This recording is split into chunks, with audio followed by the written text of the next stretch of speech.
사실이 있냐 없냐를 제가 묻잖아요. 예, 저 서류가 왔습니다. 와서 저희 제가 수사팀에서 저 서류 안에 제가 방금 이야기했던 내용이 있습니까 없습니까?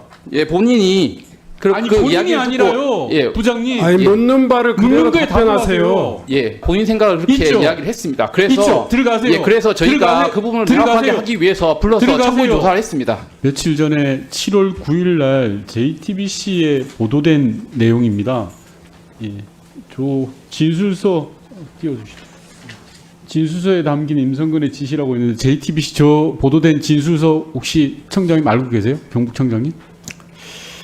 죄송합니다만 제가 보지를 못했습니다. 저걸 못 봤다고요? 예. 위 보도에 나온 해당 진술서에는 어떤 내용이 있으냐고 하면요.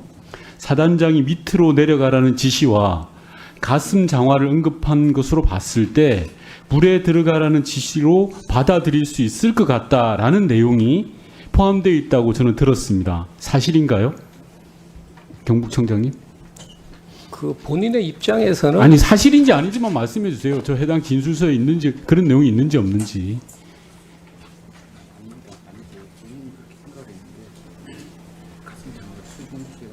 왜 이런 걸 빨리빨리 답을 못 하십니까? 사실인지 아닌 것만 제가 여쭤봤는데요. 사실이 아닙니다. 그런 내용이 저 진술서에 안 들어가 있습니까? 답변 분명히 하셔야 됩니다. 정확하게 제가 기회를 다시 한번 더 드릴게요. 경북청장님, 저 진술서에 제가 방금 읽었던 취지의 내용이 들어가 있지 않다라는 겁니까? 만약에 국회 상임위장에서 거짓말을 이야기하시면 경북경찰청장님은 그에 상응하는 대가를 치러야 됩니다. 답변 똑바로 하십시오. 의원님 혹시 양해를 해주시면 지금 옆에 보조자가 이제 당시 수사 결과를 이야기하세요. 발표한 수사부장이거든요. 예, 예. 직접 한번 들어보셔도 수사부장 괜찮을 것 이야기하세요. 같은데. 네. 사실인지 아닌지만 이야기하세요. 저 진술서에 제가 방금 이야기했던 그 내용이 들어가 있습니까? 안 들어가 있습니까? 예, 저 진술서도 저도 처음 보긴 하지만 저게 아마 저 해병대 조사단에서 해병대 조사단이 아니고 국방부 조사단이. 예, 저 군에 이첩에 올 때 온 진술서 같은데요. 당연히 경찰청에 저 자료가 있겠죠. 예, 그래 저희가 저걸 보고 그 사실이 있냐 없냐를 제가 묻잖아요. 예, 저 서류가 왔습니다. 와서 저희 제가 수사팀에서 저 서류 안에 제가 방금 이야기했던 내용이 있습니까 없습니까?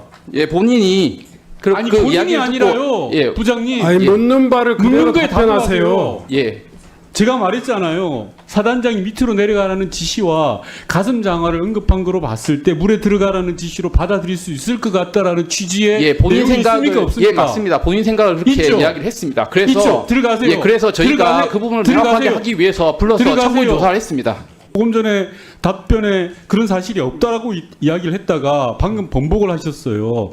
그런 태도로 볼 때 사단장의 지시가 있다라는 핵심 증언을 의도적으로 묵살한 것밖에는 안 보입니다. 이번 수사 결과 발표가. 그래서 경북경찰청의 수사의 공정성을 신뢰하지 못하는 겁니다. 경찰청장님한테 질의를 할게요. 예. 경북청장님 들어가시고요. 수사기록 회수와 관련해서는 청장님께서는 8월 2일 언론 보도를 통해서 알고 계셨다. 이렇게 봐도 됩니까? 수사기록 회수, 자료 회수 관련해서. 어쨌든 그 사항이 끝난 이후에 저는 알았습니다. 그 언론 네. 보도를 통해서 알게 됐습니까? 아니면 다른 데서 보고를 받으신 겁니까? 추후에 보고도 받았는데 정확한 날짜는 기억이 안 나요. 그 과정 중에서는 보고받은 적은 없습니까? 1년의 자료 회수 과정 중에서. 보고받은 바 없습니다. 그런데 이상한 점이 있어요. 자료 회수와 관련해서. 공직기강의 박모 경정이 국수본의 이모 총경한테 연락을 하고요. 이모 총경이 경북경찰청의 노규호 경무관한테 연락을 해요. 즉 계급이 낮은 사람이 높은 사람들한테 연락을 해요. 소위가 중위한테 하고 중위가 대위한테 하는 형국이에요. 상식적으로 납득이 잘 안 되죠. 시간 잠깐 끊어주시고 행안부 경찰국장님 나와주세요. 경찰국장님 당시 용산 대통령실 국정상황실에서 근무하셨죠. 네, 그렇습니다. 경찰상황 총괄하는 업무 맡고 계시죠. 그 그죠? 당시에 그렇습니다. 제가 그 일 했으니까 다 알죠. 네. 공직기강 비서관실에서 국수본으로 연락하고 하는 이런 상황들 파악했습니까? 못했습니까? 그 당시에 저는 전혀 파악하지 못하고 있었습니다. 파악 못했으면 문제 심각한 거 아니에요? 경찰 업무를 총괄하는 국정상황실에서 그런 업무를 파악 못하고 그런 게 청장한테 보고 못했다는 게 더 이상한 거 아니에요? 파악을 네? 못하고 있었습니다.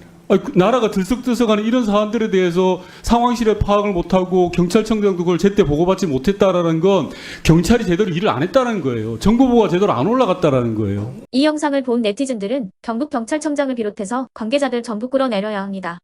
근데 어떻게 관계자들이 전부 상황을 파악하지 못했고 서류도 못 봤다고 얘기할 수 있는 거지? 자신이 무능하다고 밝히는 꼴밖에 안 될 텐데. 공직자님들 제발 나라를 위해 힘을 써주십시오. 등의 반응을 보였습니다. 자, 그러면 지금부터 잠시만 주목해 주시기 바랍니다. 제가 구독자분들을 위해서 선물 하나를 준비했는데요. 제가 항상 여러분들께 드리는 말씀이 있습니다. 뉴스만 평소에 잘 챙겨보셔도 돈이 되고 돈을 벌 수 있다라고 말씀을 드렸는데요. 여러분들은 여기 보시는 삼성전자 뉴스를 보고 어떤 생각이 드세요? 아니면 정치인들의 뉴스, 날씨 뉴스를 보고는 어떤 생각이 드시나요? 그냥 뉴스만 보고 끝내는지 아니면 이 뉴스를 어떻게 이용할 수 있는지 이 부분을 고민하고 계시는지를 되물어보고 싶습니다. 그 이유가 뭐냐 하면 제가 지난번에 여러분들께 뭐라고 말씀을 드렸었죠? 지금은 반도체 섹터를 눈여겨보셔야 한다고 말씀드렸습니다. 그리고 나서 이런 썸네일들 뉴스를 통해서 많이 보셨을 겁니다. 반도체 내용이 이슈가 됐을 때 부자들은 어떻게 생각한다? 반도체 관련주들은 뭐가 있는지, 어떤 종목이 가장 좋은지, 어디에 투자해야 돈이 몰리는지 자연스럽게 생각한다고 제가 말씀을 드렸죠. 그 이유가 뭐냐 하면 부자들이 봤을 때는 이슈가 곧 돈으로 이어지고 그 이슈가 나에게 돈을 벌어준다는 경험적 확신이 있기 때문에 부자들은 항상 이런 사회적 이슈를 관심 있게 챙겨본다고 제가 말씀을 드렸습니다. 이번에도 마찬가지인데요. 제가 지난번에 시청자분들과 함께하는 주식으로 수익 내기 이벤트를 진행했었죠. 당연히 100% 무료로 진행을 했었고요.